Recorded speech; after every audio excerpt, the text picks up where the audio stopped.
चिराग पासवान एक ऐसा नाम जो लगातार सुर्खियों में रहा जब तक सीट समझौता नहीं हो गया।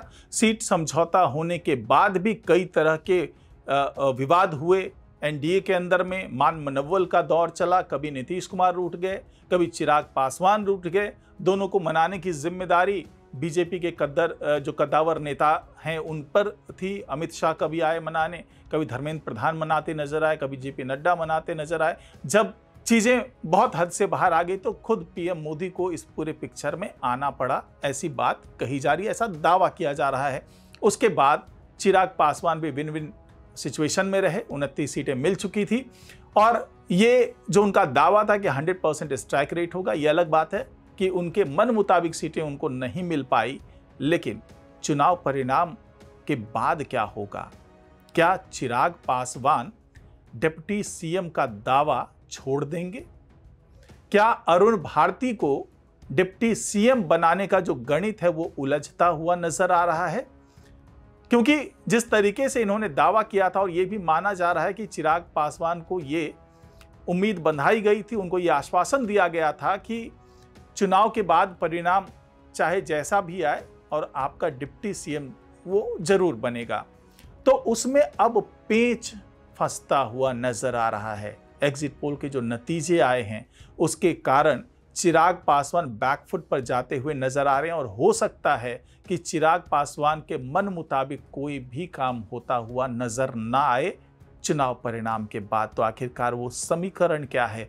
क्यों चिराग पासवान को सेटबैक लगने की आशंका जताई जा रही है? इसी पर चर्चा होगी आज के इस वीडियो में, तो इस वीडियो को आखिर तक जरूर देखिएगा।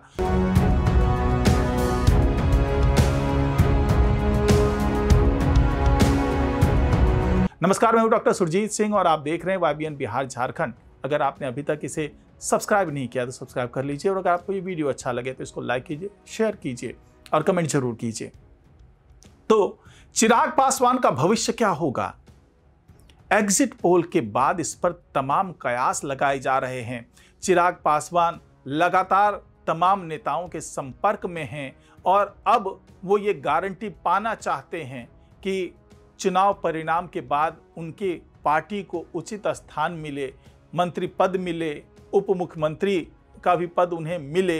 इस तरह की बात की जा रही है, तमाम कयास लगाए जा रहे हैं, इस तरह की चर्चा हो रही है राजनीतिक गलियारों में और यह दावा किया जा रहा है कि चिराग पासवान एग्जिट पोल के नतीजे के बाद थोड़े से व्यथित हैं, थोड़ी चिंता में हैं और अब वो समीकरण को साधने की कोशिश में जुटे हुए हैं। यह भी दावा किया जा रहा है कि चिराग पासवान तमाम नेताओं को यह भी बता रहे हैं, सभी दलों को यह भी संदेश दे रहे हैं कि भले मेरी सीटें एग्जिट पोल के हिसाब से कम आती हुई नजर आ रही है, अगर ये चुनाव परिणाम में तब्दील हो जाता है तब भी मेरे सहयोग को भुलाना आसान नहीं होगा आप लोगों के लिए, क्योंकि मेरे समर्थन के कारण, मेरे कार्यकर्ताओं की मेहनत के कारण जो बाकी जो सीटें हैं, चाहे वो जेडीयू की बात कर लें, चाहे जीतन राम मांझी की बात करें, चाहे बीजेपी की बात करें, चाहे उपेंद्र कुशवाहा की बात करें, तो सभी को जो चिराग पासवान का जो वोट बैंक है उसका फायदा मिला है। इस तरह का दावा अब चिराग पासवान के खेमे से दबी जुबान में किया जा रहा है।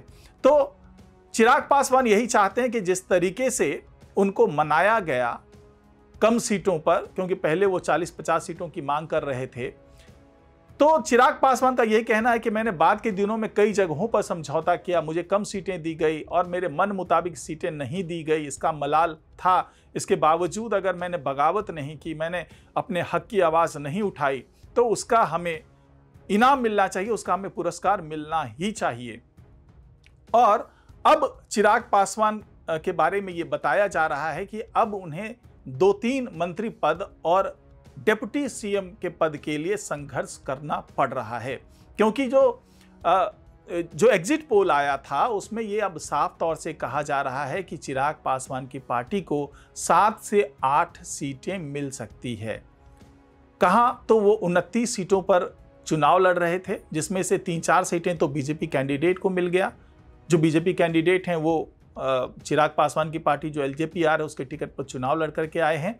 तो चिराग पासवान को ये समझ में नहीं आ रहा है कि क्या जो बीजेपी के कैंडिडेट हमारे बैनर तले चुनाव लड़े हैं उनकी जीत को मिला करके ये आंकड़ा मुझे दिया जा रहा है। अगर ये आंकड़ा उनकी जीत के साथ है, अगर हम 3 बीजेपी कैंडिडेट को मान लें, उसके बाद अगर इनको 7-8 सीटें मिल रही, इसका मतलब है कि इनके पास 4 या 5 सीटें ही हैं जो इनके कोर जो प्रत्याशी हैं उनके हाथ में लगी है।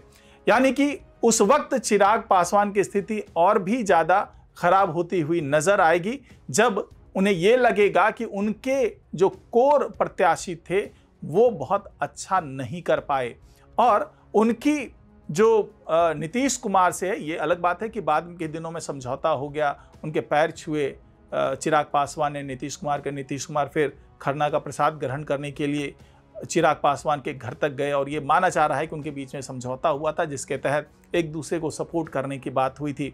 तो इसकी दुहाई चिराग पासवान नीतीश कुमार को जरूर देंगे, और हो सकता है कि नीतीश कुमार ये बताना चाहें चिराग पासवान को कि तुम्हारी सही जगह क्या है। तुमने पिछले चुनाव में 135 उम्मीदवार उतार करके मेरा पूरा खेल खराब किया था और मुझे 43 सीटों पर आकर के रुकना पड़ा, तो इस बार आप साथ में लड़े, हमने भी आपका साथ दिया, इसके बावजूद आपको कितनी सीटें मिली है, ये जरूर एहसास दिलाना चाहेंगे नीतीश कुमार। और हो सकता है कि वैसी स्थिति में चिराग पासवान बहुत ज़्यादा बार्गेन कर पाने की स्थिति में ना हो। जिस तरीके से सीट को लेकर के उन्होंने बार्गेन किया, उस तरीके से कोई भी बार्गेनिंग कैपेसिटी उनके पास इस चुनाव परिणाम के आने के बाद ना रहे। उस वक्त केवल ये डिसाइड करने की जिम्मेदारी बीजेपी के ऊपर होगी, क्योंकि केंद्र में चिराग पासवान साथ में हैं और खुद को पीएम मोदी का हनुमान भी कहते हैं। तो हो सकता है कि बीजेपी के जो, चाहे अमित शाह की बात कर लें, चाहे जेपी नड्डा की बात कर लें, या फिर पीएम मोदी की बात कर लें, हो सकता है कि उनके हस्तक्षेप से चिराग पासवान को बेहतर जगह मिल सके, कैबिनेट में भी जगह मिल सके। चिराग पासवान कहने से मतलब है उनकी पार्टी के जो तमाम विधायक जीत करके आएंगे उनको बेहतर सीट मिल सके, और हो सकता है कि जो एक जिद थी अरुण भारती को डिप्टी सीएम बनाने की, वो जिद भी पूरी हो जाए। ऐसी संभावना केवल एक ही परिस्थिति में है, वो तब होगा जब पीएम मोदी खुद हस्तक्षेप करें या अमित शाह मिलकर के नीतीश कुमार को इस बात के लिए तैयार कर लें कि आप चिराग पासवान को उचित जगह दें, चिराग पासवान की पार्टी के जो विधायक हैं उनको बेहतर मंत्री पद दें, या फिर एक डिप्टी सीएम की बात हो रही तो वो दे दें। और दबी जुबान में ये भी बात की जा रही कि हो सकता है कि 1-2 सीट एमएलसी के तौर पर इनको दिया जाए आने वाले दिनों में।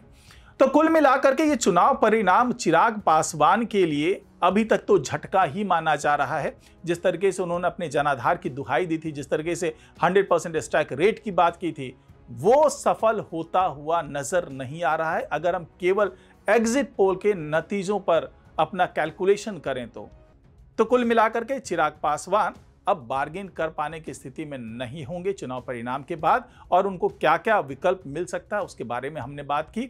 अब देखना है, अब महज कुछ घंटों का इंतजार है। अब कल से वो सारी चीज़ें साफ होती हुई नजर आएंगी। उसके बाद देखना है कि चिराग पासवान आगे किस तरीके से बार्गेन करते हैं, या फिर साथ चल करके उनको जो सहयोग वाली बात कहते हैं, जो एक मित्र को कोई कोटा देने की बात होती है, उस कोटे पर वो संतुष्ट होते हुए नजर आते हैं। तो आज की रिपोर्ट में फिलहाल इतना ही। नमस्कार।